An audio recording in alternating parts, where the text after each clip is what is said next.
Welcome to Fitness Factory Online. This series of technical corners is all about the minutiae of spinning and indoor cycling, group riding on these bikes with a fixed flywheel, maybe a gear shifter or a resistance mechanism for changing the resistance.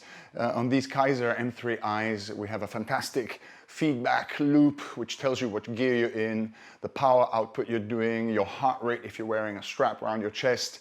That's all good information to have, but if you have an old-fashioned spinner that just gives you a resistance knob to increase the effort by, just go from how you feel internally. You know, level 1, 2, 3, and 4 out of 10 don't really count, you're not training. Level 5, you're beginning to huff and puff a little bit, but you could keep doing that all day. Level 6, you're breathing a little heavier, you're really enjoying it, but again, you could sort of pretty much keep level 6 going for many hours. Level 7, you're starting to really suffer now, you're feeling that burn in your legs.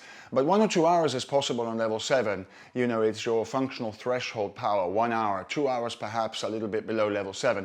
Level 8, your time is strictly limited, maybe 35, 45 minutes. You know, you're really pushing very hard now. Level 9, you're almost at the end of your capacity physically, where 6 or 7 minutes, 10 at the most at level 9, it's the end of a climb, it's the final effort perhaps. And then level 10, it's the sprint, it's the 10, 12 seconds, 25, 30, 40 seconds at most, a real sprint. Beyond that, you're not really on level 10. So we can talk about the levels. You don't have to have the gears to refer to. You can go by your heart rate as a percentage of your maximum, but we'll explore all these details in due course. So technical shorts all on spinning today.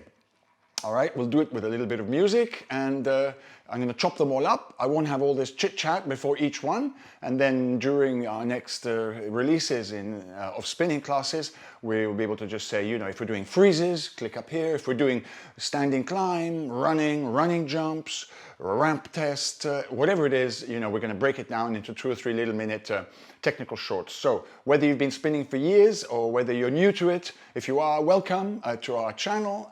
We've been doing this for years in the real, but here we are online. So welcome to the Fitness Factory Online, and yeah, let's have some fun with it and stay safe, stay sane. Got to stay fit to stay sane. All right, let's take it on.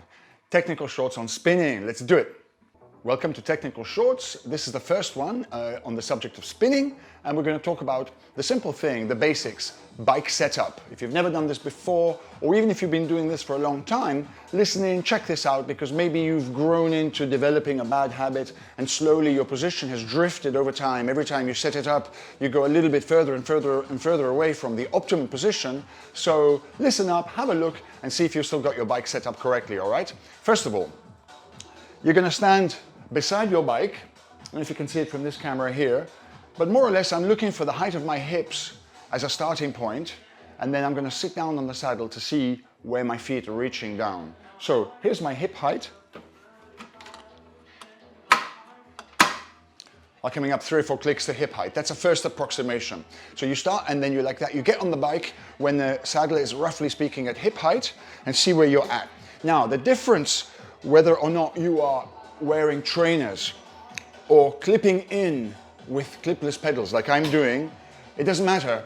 As long as you go through this setup process each time you change shoes. So if you change from trainers, you need to reset yourself onto the clip shoes, and if you forget your clip shoes one day and you have to go on your bike with trainers, just go through this process once again, because your height will have changed maybe by just 1 centimeter, maybe 1.5 centimeters, but that's where the difference lies. So the attention is in the detail here. So when you're sitting on the bike with the seat at hip height, I don't know if you can see this from the side, you should be able to see this from the side, but your legs should be almost fully straightened out at the bottom of the stroke. So as you can see here, when I'm at the bottom of my stroke here, as you can see here, when I'm at the bottom of my stroke, there is still quite a significant degree of bend in my knee.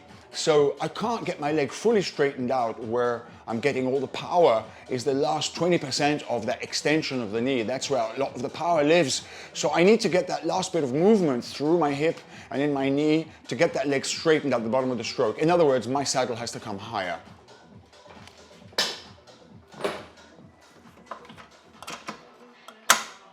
So I've gone up 2 or 3 clicks. I'll sit down again to just check where I'm at. So we're getting close in terms of seat height. Now, when I reach the bottom of the stroke here, there is still a slight bend in my knee, but you need that. You need a small bend in your knee to protect it from the impact of straightening out at the bottom of each stroke. You don't want it to straighten out 100%, but 95% straight. So you want to get that leg almost straight. Here's a test you can try. When your foot is at the bottom of the stroke with your ankle nice and relaxed in the normal riding position, your leg should be slightly bent. If you lower your heel and you exaggerate the ankle down movement, are you able now to get your leg straight? You should be able to. At the bottom of the stroke, you should be able to, by lowering your heel, get your leg completely straight. Now, I can't quite do that yet, so I'm still one click too low, and I'm going to go one click higher. 2 clicks higher. Let's have a look at that.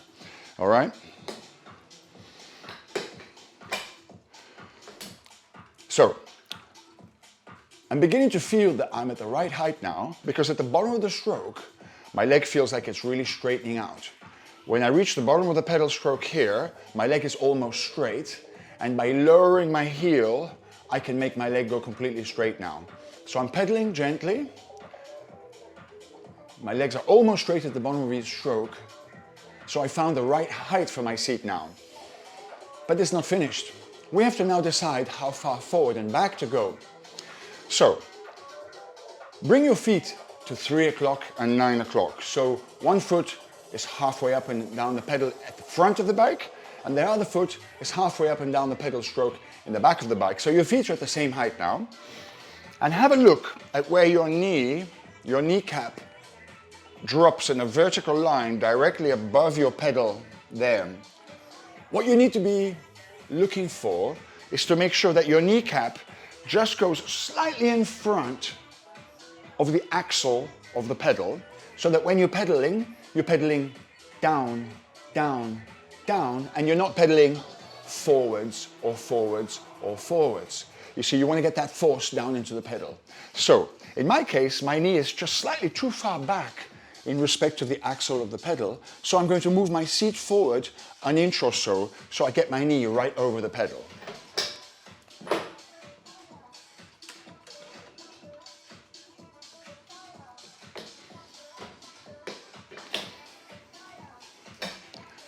Right, so in terms of my leg position, the seat position in respect to the pedals, and how far down I can extend through the power stroke, I think I've got that. So my seat height and my seat setback, forwards and back, are now okay for me.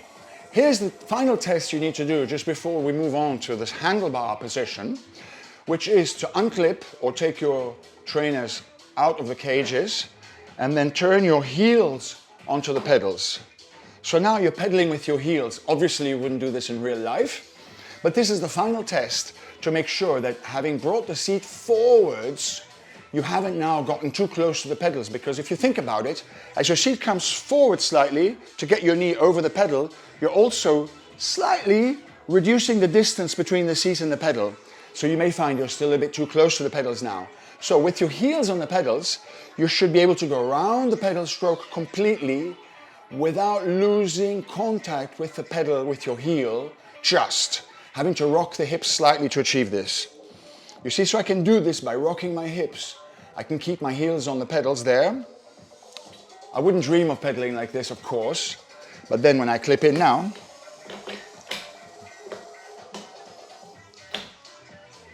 I've got the perfect position. And here we are, perfectly clipped in.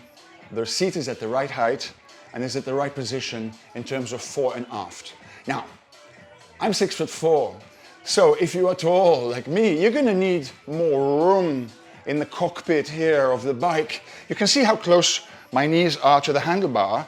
In fact, when I stand up, they bang the handlebars. So I've got to make sure that my knees, number one, don't bang the handlebars, and number two, that the handlebar height and position fore and aft is comfortable enough for me, for my ergonomics, my hip flexibility, the flexibility of my lower back, the experience I have on the bike. You know, for Ironman, for example, you'd spend hours like this, crouched on the bike with your elbows on sort of special little pads.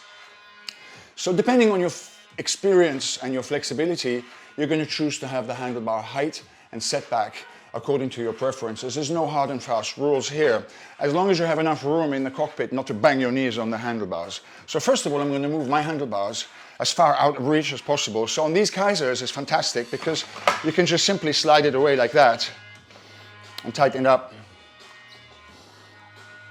A lot of other bikes don't have this adjustability backwards and forwards, but the Keisers are really fantastic bikes. So here's the handlebars now, much further forward than before. In my case, as far forward as they can go. And now if I stand up, I wouldn't be banging my knees on the handlebar ends. But as you can see, I'm really hunched over and I'm putting a lot of weight on my hands. Now I don't want so much weight on my hands when I'm standing and climbing. I want to be lighter on my hands, put all the force through my feet where the energy goes to make me go forwards. So I need this handlebar to be a little bit higher. I'm 6'4", so for me it needs to be a little bit higher. I'll take it to position 6. So now it's just about at the same height as my saddle. So for me, having the handlebar ends here, the back end of the handlebar, roughly the same height as the saddle is about right, because I'm also quite familiar and experienced with this feeling of being down here when you're really going to push hard. You get yourself down with the elbows down, but if you're not flexible, if you've got any problems in your lower back, you can have the handlebar higher and closer to you.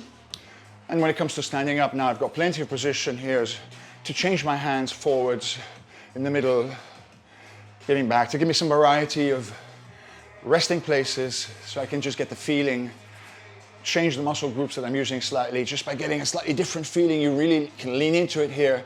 Got plenty of space for my knees, and here I can still be standing up. And we're doing some of our later challenges. I can just very lightly with my fingertips on the ends of the handlebars here, and I won't be banging my knees on them. So here we go, we're ready to start. So that's your bike setup, okay? Let's have some fun on these machines, they're fantastic. All right, enjoy.